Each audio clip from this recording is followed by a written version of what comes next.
Three Keys Coffee runs a solar power roastery. So how do they balance their sustainability mission with the environmental impact of using ChatGPT? Co-founder Kenzel Fallen told us all about how they make technology choices, what's working now, and what they want to improve as they enter their scale era. The Coffee Tech Stack series is presented by Square.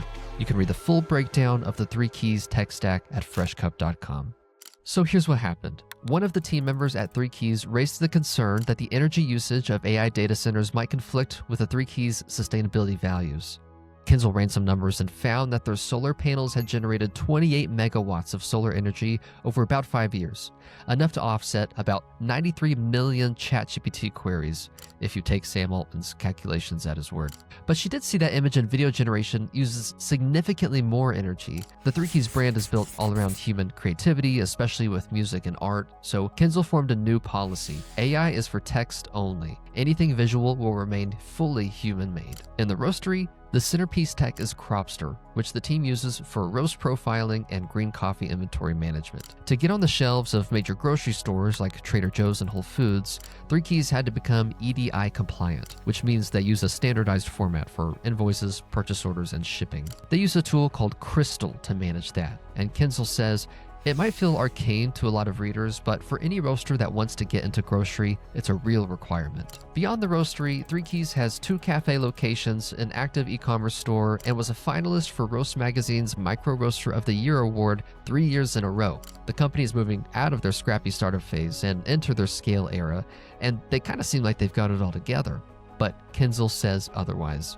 "We have so many different tools and apps and different kinds of technology. We're still working through a lot of trial and error and learning things the hard way." Kenzel shared the example of in-person versus e-commerce channels. The company runs Shopify for e-commerce and Square in their cafes, 2 separate systems that each work very well but don't integrate. That means a customer who buys a gift card online can't use it in the cafe. So there's no shared customer data set, no loyalty program, and no cross-channel marketing. She wants to eventually build out their commerce channels so that there's only one system for both in-person and e-commerce sales. In the back end of the business, the team uses Band as their primary team communication tool. Kenzel prefers Band to Slack because the integrated calendar and documents that are easy to reference mid-conversation are nice to use. The company uses OneDrive for file storage and knowledge management, Gusto for HR and payroll tasks, and Calendly for call scheduling.